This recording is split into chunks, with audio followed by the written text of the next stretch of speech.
తెలంగాణలో పార్టీ ఫిరాయింపులకు సంబంధించిన కేసులో 3 వారాల్లోగా విచారణ పూర్తి చేయాలని, లేని పక్షంలో చర్యలు తీసుకుంటామని శాసనసభ స్పీకర్కు సుప్రీంకోర్టు గడువిచ్చింది. మంచిదే, ఇలాంటి గడువు ఉండాల్సిందే. అయితే న్యాయ వ్యవస్థలకు కూడా ఇలాంటి గడువు ఉండాలి కదా. గడువు లేకుండా కేసుల విచారణను సాగదీసుకుంటూ పోవడం వల్ల దోషులు నిర్దోషులుగా, నిర్దోషులు దోషులుగా చలామణి కారా? న్యాయ వ్యవస్థ ఈ దిశగా ఆలోచించాలని కోరుకోవడం కోర్టు ధిక్కరణ కాదు కదా.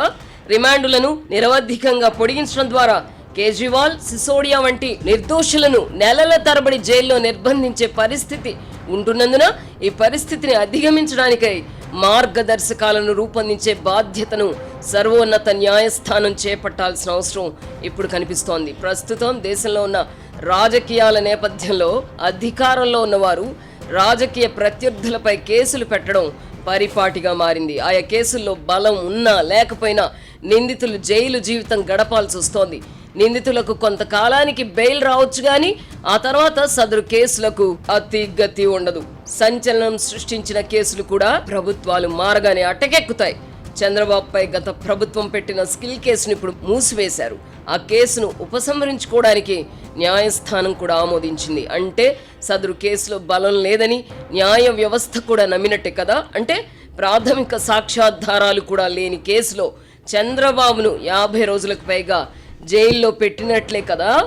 కేజ్రీవాల్ ఏకంగా ముఖ్యమంత్రిగా ఉండి కూడా 6 నెలలు జైల్లో ఉండాల్సి వచ్చింది. ఇప్పుడు ఆయన నిర్దోషి అని తేలిపోయింది. 100 మంది దోషులు తప్పించుకున్నా పర్వాలేదు కానీ ఒక్క నిర్దోషి కూడా శిక్ష అనుభవించకూడదు అన్నది న్యాయ వ్యవస్థలోని ప్రాథమిక సూత్రం.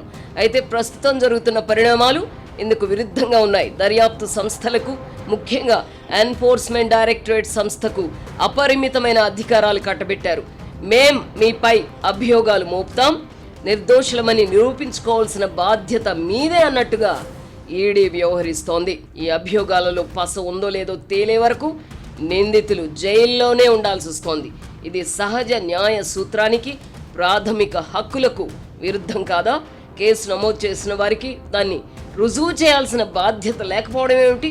అభియోగం ఎదుర్కొంటున్న వారే నిర్దోషులమని రుజువు చేసుకోవాల్సి రావడం ఏమిటి? ఈడీకి ఈ ప్రత్యేకమైన మినహాయింపు ఎందుకు ఇచ్చారో తెలియదు. నేరాభియోగాన్ని రుజువు చేయాల్సిన బాధ్యత సిబిఐ వంటి సంస్థపై ఉంటుంది. ఈడీకి మాత్రమే మినహాయింపు. కేజ్రీవాల్ ప్రభృతులపై దాఖలైన కేసును సిబిఐ రుజువు చేయలేకపోవడం వల్లనే నిందితులందరూ నిర్దోషులుగా బయటపడ్డారు. ఈ కేసు నమోదు నుంచి తీర్పు వరకు అన్ని సంచలనాలే. కేంద్ర హోంశాఖకు ఢిల్లీ లెఫ్టినెంట్ గవర్నర్ రాసిన లేఖ ఆధారంగా సిబిఐ రంగంలోకి దిగింది. ఆ లేఖ ఆధారంగా సిబిఐ కేసు కట్టి కేజ్రీవాల్ ప్రభృతులను అరెస్ట్ చేసింది. ఫలానా అధికారితో విచారణ జరిపించాలని నిర్ణయించడం ఇక్కడ గమనార్హం. సదరు అధికారిపై శాఖాపరమైన విచారణ జరపాలని సిబిఐ ప్రత్యేక కోర్టు శుక్రవారం తన తీర్పులో ఆదేశించింది. దీన్ని బట్టి దర్యాప్తు సంస్థకు చెందిన అధికారులు పైవారిని సంతృప్తిపరచడానికై నిర్దోషులపై కూడా చర్యలు తీసుకుంటున్నారని స్పష్టమవుతోంది. తీర్పులో భాగంగా న్యాయాధికారి పలు తీవ్ర వ్యాఖ్యలు చేశారు. ఈ వ్యాఖ్యల ప్రభావం సిబిఐపై ఖచ్చితంగా ఉంటుంది. ప్రతిష్టాత్మకంగా ఉండాల్సిన సిబిఐ వంటి సంస్థల విశ్వసనీయత ఇప్పుడు ప్రశ్నార్థకంగా మారింది. ఢిల్లీ లిక్కర్ కేసులో సిబిఐ అడ్డగోలుగా వ్యవహరించిందని మరోమారు స్పష్టమైంది. ఈ నేపథ్యంలో న్యాయాధికారులు రిమాండ్లను పొడిగించే ముందు కేసులో ప్రాథమిక సాక్ష్యాధారాలు ఉన్నాయా లేవా అన్నది పరిశీలించాల్సిన అవసరాన్ని గుర్తు చేయడం లేదా?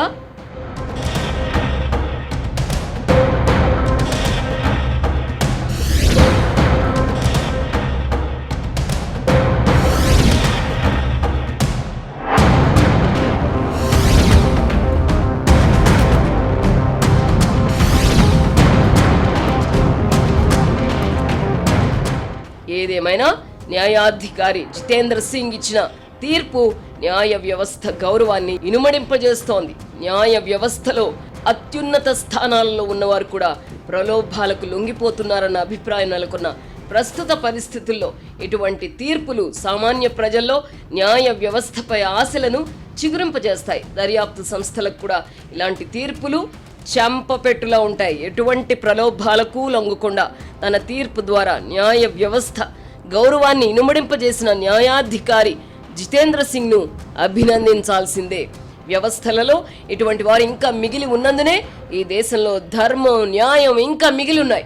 న్యాయాధికారి లేదా న్యాయమూర్తి నిబద్ధతతో నిక్కచ్చిగా వ్యవహరించని పక్షంలో దర్యాప్తు సంస్థలు ఎన్ని దురాగతాలకైనా పాల్పడవచ్చునని ఢిల్లీ లిక్కర్ కేసులో రుజువైంది. విచారణ అధికారిపై శాఖాపరమైన విచారణ జరపాలని న్యాయస్థానం ఆదేశించడం దేశ చరిత్రలో ఇదే ప్రథమం.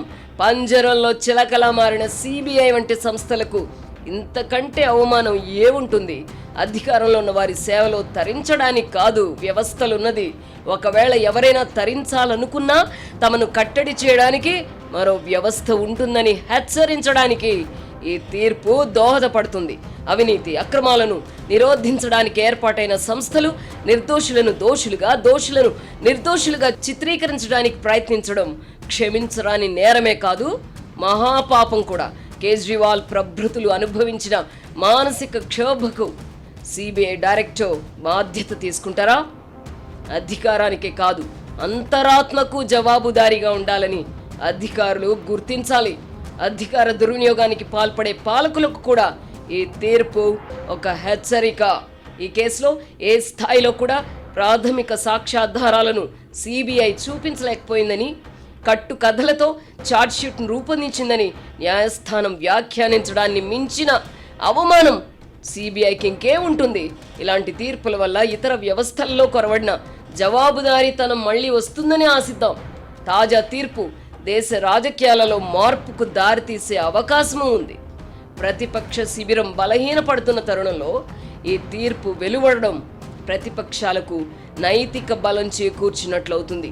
రాజకీయ ప్రత్యర్థులను కేసులతో వేధిస్తున్నారని, తాము ఇంతకాలంగా చేస్తున్న ఆరోపణలు నిజమని ఈ తీర్పుతో రుజువైందని కేంద్ర ప్రభుత్వంపై ప్రతిపక్షాలు విమర్శలు ఎక్కుపెట్టవచ్చు.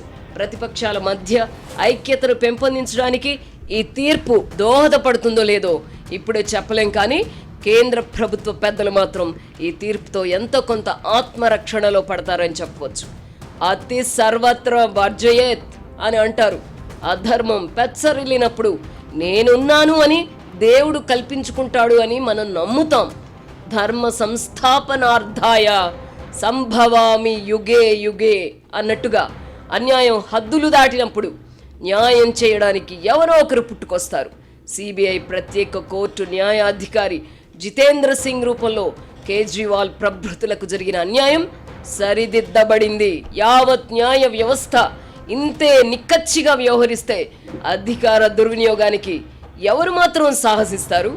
కాలాన్ని వెనక్కు జరిపి కేజ్రీవాల్ ప్రభృతులు కోల్పోయిన దాన్ని ఎవరూ తిరిగి ఇవ్వలేరు. గాని ఈ తీర్పుతో ఆయన కడిగిన ముత్యంలా బయటకొచ్చారు. ఢిల్లీలో కేజ్రీవాల్ పార్టీ అధికారం కోల్పోవడానికి ఈ లిక్కర్ కేసు ప్రధాన కారణం అన్న అభిప్రాయం ఉన్నందున తెలంగాణలో తాము అధికారం కోల్పోవడానికి కూడా కవితపై పెట్టిన ఈ కేసే కారణమని బీఆర్ఎస్ వర్కింగ్ ప్రెసిడెంట్ కేటీఆర్ పేర్కొన్నారు. అయితే అతని సోదరి కవిత మాత్రం ఈ అభిప్రాయంతో విభేదించారు.